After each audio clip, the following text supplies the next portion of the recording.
Y hoy en Hablemos Temprano vamos a abordar el tema del día y ese es la carga arancelaria, esas medidas que ha anunciado el presidente Donald Trump ayer, en el que él ha definido ha sido el día de la liberación y el día en el que América va a volver a ser no solamente grande, sino también poderosa, según su mismo discurso ayer en los jardines de la Casa Blanca, cuando anunció esa tabla con los tributos adicionales para 185 países del mundo. Y para eso tenemos expertos que van a hablar sobre la materia. Tenemos a Alejandro Torres, economista y doctor en economía de la Universidad del Rosario.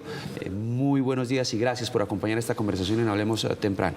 Andrés, muy buenos días. Andrea, muchísimas gracias por la invitación y un saludo a todos los televidentes.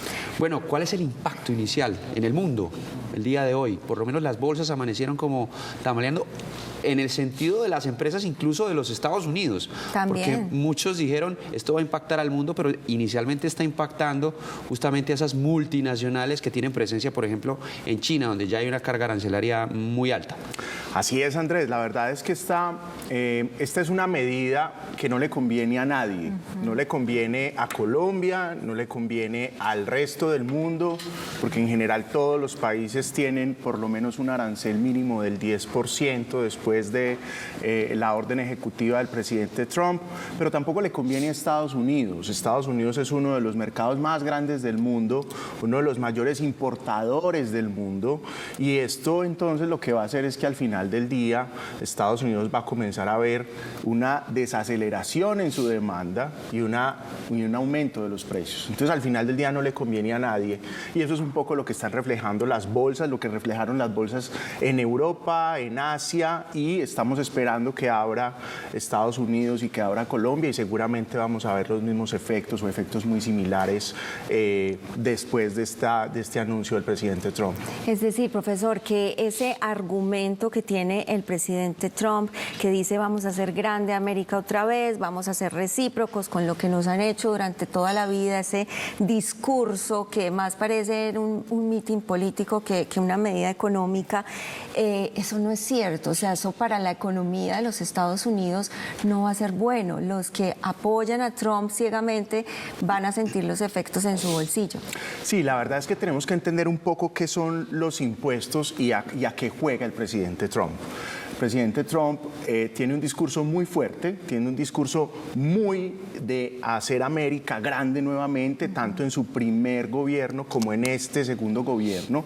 Y lo que hay detrás de eso es, primero, una posición muy fuerte. Él está utilizando los aranceles como instrumento de negociación. Eso hizo con Canadá, eso hizo con México, que por el contrabando, que por la migración. También lo hizo con Europa, lo hizo con China, aunque los aranceles en este momento están, digamos, congelados. Entonces, lo primero que hay que entender es que para el presidente Trump los aranceles son una herramienta de negociación y de negociación fuerte para condicionar a los países con los que les interesa negociar y entonces tener una posición fuerte en la mesa. Pero además de eso, la segunda posición y la segunda idea que tiene es que en la medida en que hayan aranceles para exportar a Estados Unidos, lo que deberían hacer las empresas, y él mismo lo mencionaba ayer, es radicarse en Estados Unidos. En Estados Unidos no tenemos aranceles, en Estados Unidos el arancel es cero. Entonces es un poco el equilibrio o la expectativa que tiene es, pues primero, disminuir el déficit comercial.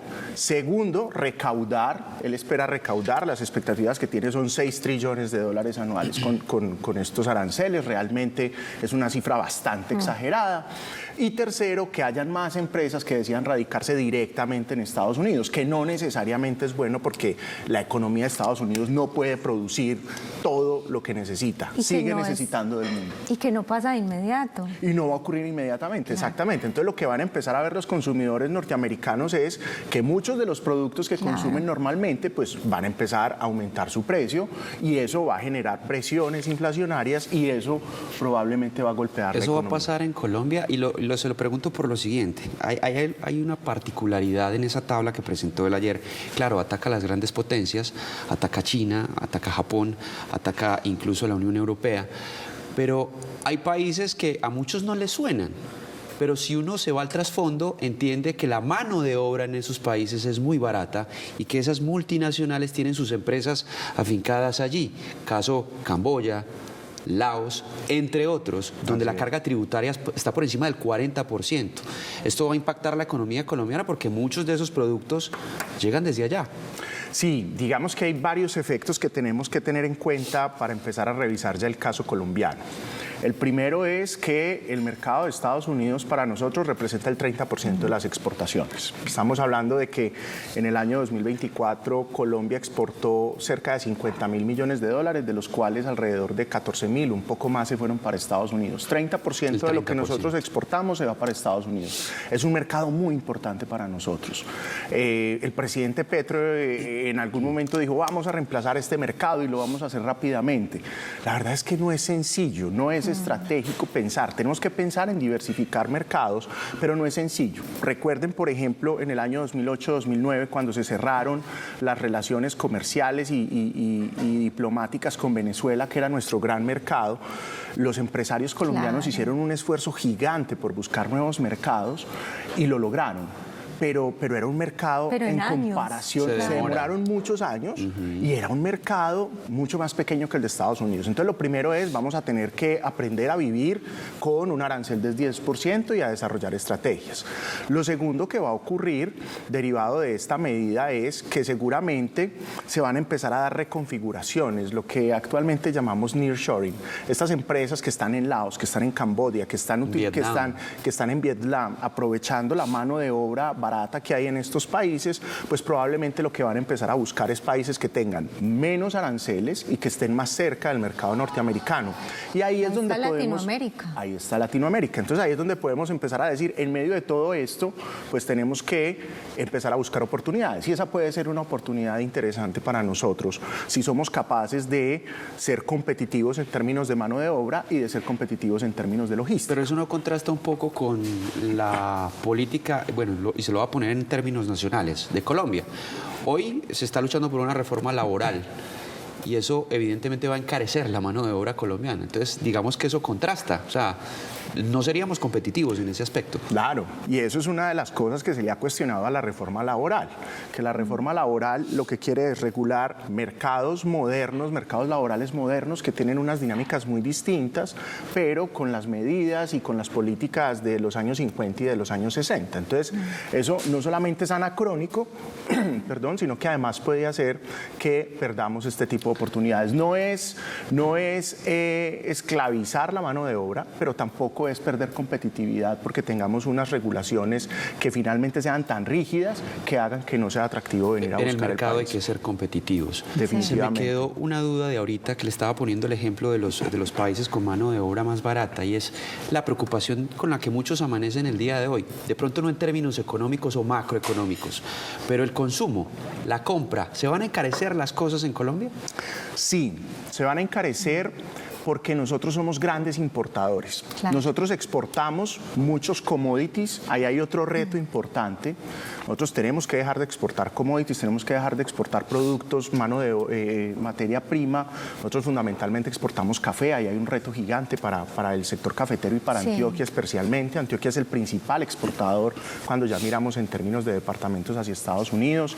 Entonces exportamos café, exportamos carbón, exportamos petróleo. Entonces lo primero es tenemos que sofisticar nuestros productos para que en un mercado que ya nos está poniendo una tarifa, que nos está poniendo un arancel, podamos ser competitivos. Lo segundo que tenemos que tener en cuenta es que gran parte de lo que importamos son bienes intermedios y maquinaria. Además de eso, electrodomésticos. Y lo que va a ocurrir seguramente es que vamos a ver una devaluación del peso. El peso va a perder valor frente al dólar y eso lo que va a hacer entonces es que lo que estamos importando se vuelva más costoso. Va a haber costos más altos para los productores nacionales y esos costos finalmente se los van a tener que trasladar a los consumidores colombianos y ahí vamos a ver un segundo efecto que seguramente va a ser un proceso de devaluación de la moneda acompañado de un proceso de inflación, lo que nosotros llamamos técnicamente inflación importada, porque es generada debido a esa devaluación del peso. ¿Qué es lo que quiere evitar el Banco de la República con su decisión de las tasas? Bueno, todo juega ahí en materia económica. económica, profe, algunos analistas e incluso la canciller Sarabia han dicho que una ventaja, entre comillas, de esta medida es que no solo Colombia tiene ese arancel del 10%, sino sus directos competidores también, y que eso pues mantiene esas posibilidades de competir, digamos, a la par. ¿Usted también lo ve así? Sí. ¿O tenemos desventajas, como ya lo hemos hablado, esa reforma laboral, por ejemplo? Pues mira, la verdad es que lo que está ocurriendo es que en este momento nos están poniendo a todos un 10% más costosos nuestros productos en Estados Unidos. Y en ese sentido hay una relativa ventaja, ¿cierto? Todos estamos igual de mal. Exacto. ¿Cierto? Ahora, hay unos que pueden estar peor. Tenemos que esperar qué pasa con México, tenemos que esperar qué pasa con Canadá. Ahí podemos tener ventajas de empresas que se pueden estar trasladando a México y empiecen a buscar otras alternativas. Entonces ahí hay una primera ventaja. Todos estamos igual de mal, tenemos que mirar cómo terminan nuestros competidores y en función de eso empezar a buscar alternativas. Insisto, no es deseable, es una política que va en contra de todo lo que deberíamos esperar que es el mundo actualmente, y es esa política de cerrar a Norteamérica y de cerrar a Estados Unidos. Pero tenemos que aprender, pasado, exacto, ¿no? Es volver al pasado, es volver a épocas incluso casi que antes de la Primera Guerra Mundial. Pero tenemos que aprender a vivir con ello, y lo que tienen que hacer los empresarios es cómo desarrollar estrategias para mejorar su competitividad y para aprovechar las ventajas de otros socios comerciales de Estados Unidos que puedan tener impuestos incluso más altos que los que tenemos nosotros en este momento. Les voy a dar dos daticos. En la región casi todos con el 10%, menos Venezuela y Nicaragua 15%. Con el 15%. ¿Qué les parece si dinamizamos esta conversación y vamos a las calles de Medellín? Porque nuestro periodista Duván Vázquez tiene un invitado para hablar también sobre estas nuevas medidas arancelarias que ha adoptado el gobierno de Donald Trump con casi todo el mundo. Duván.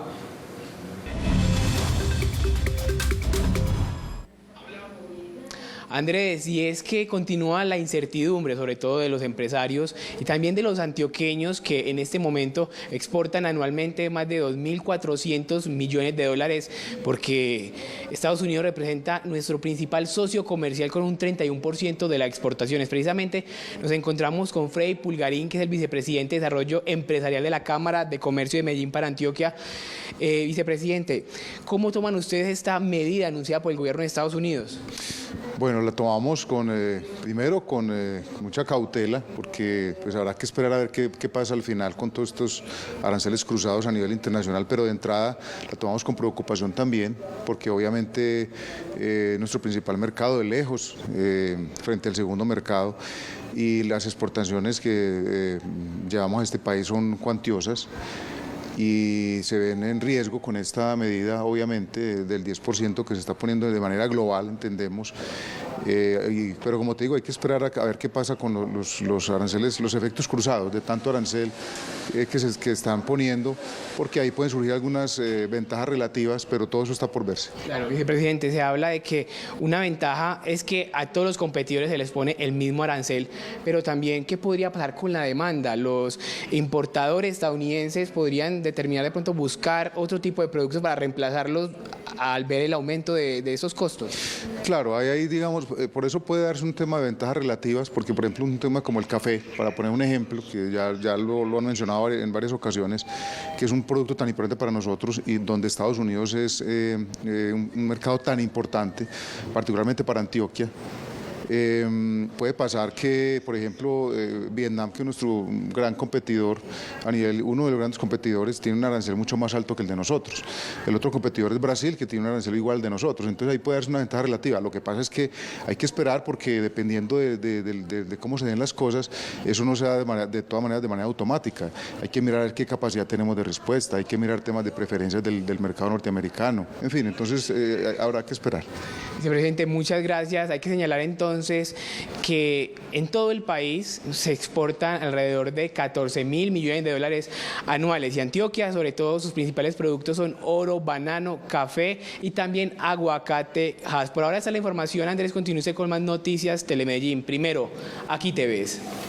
Duván, muchísimas gracias. Expectativa de los empresarios. Mencionaba él ahí algunos de los productos, pero son 3.600 los productos que Colombia exporta a los Estados Unidos. O sea, eso va a impactar de gran manera esa cadena productiva del país. Total, vamos a tener impacto en todos los sectores económicos, vamos a tener impactos no solamente en materias primas, vamos a tener impacto también en manufactura, que no tienen los mismos volúmenes de exportación, pero que también hay empresarios que están haciendo la tarea y que llevan haciendo la tarea durante muchos años de llegar al mercado de Estados Unidos, que es un mercado muy grande, pero es muy retador, porque realmente casi que cada estado de Estados Unidos es un mercado con unas características particulares. Entonces vamos a tener un impacto en muchísimos sectores, no solamente en el caso de Colombia, sino, insisto, en el caso de Antioquia, que somos uno de los principales exportadores hacia Estados Unidos.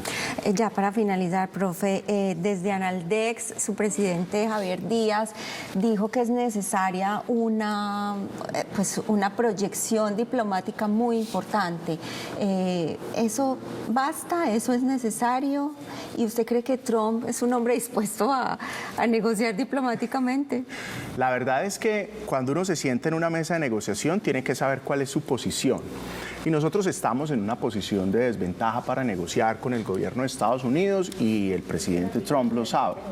De hecho, lo que dijeron después de declarar esta tabla de aranceles fue no esperemos retaliaciones, y quien haga retaliaciones pues entonces le duplicaremos el arancel. Entonces, si bien en el momento de calor y de efervescencia uno podría decir, pues la idea es que si nos vamos a una guerra comercial, usted me ataca y yo lo ataco, hablando en términos de aranceles, la verdad es que hay que ser más estratégicos que eso. Claro. Tenemos que ser mucho más inteligentes que eso, entender que el presidente Trump es un presidente de ires y venires, que es un presidente de pasiones, que es un presidente que juega duro, que le gusta apostar duro en términos de negociación, y lo que tenemos que ser es muchísimo más inteligentes que él. Ojalá no esperar una retaliación ni buscar una retaliación comercial, sino lo que hemos hablado a lo largo de este segmento, mirar cómo podemos aprovechar las oportunidades que al final del día se empiezan a abrir en este nuevo escenario, que definitivamente no es un escenario de corto plazo, es un escenario que va a tomar tiempo. ¿De qué dependerá ese tiempo en gran medida? De lo que pase en Estados Unidos. Si en Estados Unidos la economía se empieza a desacelerar muy rápido, si empieza a perder empleos derivado de estos aranceles, y si además de eso lo que se empieza a ver es inflación, seguramente eso va a hacer reflexionar al presidente Trump y a revisar estas medidas. Bueno, ya desde Colombia el presidente Petro se ha pronunciado, ha dicho que no va a haber retaliaciones, a no ser que se pierdan empleos en el país. Pero sí otras potencias han anunciado una medida, así como usted lo decía, con retaliaciones, y estamos hablando de la China y de la Unión Europea. Y un datico para terminar. Ahorita les decía al empezar esta conversación que un poco esas medidas hoy van en contravía de esas multinacionales norteamericanas, Microsoft, Apple, Tesla, a la baja en gran parte de las bolsas del mundo, y el sábado empiezan entonces a tener injerencia los aranceles o el 10% adicional de la carga arancelaria en el país. Al profesor No es Alejandro por Torres. preocuparlos, Andrés, profesor, pero ya Trump dijo que quiere un tercer mandato. Eso lo pensaremos más adelante. Pensémoslo más adelante. Profesor Alejandro Torres, muchísimas gracias por acompañarnos. A ustedes, muchísimas gracias. Encantado de estar profe. aquí. Doctora, usted sí se le puede decir doctor. Nosotros vamos a una pausa, pero ya regresamos con más aquí en Noticias Telemedellín. Hablemos temprano.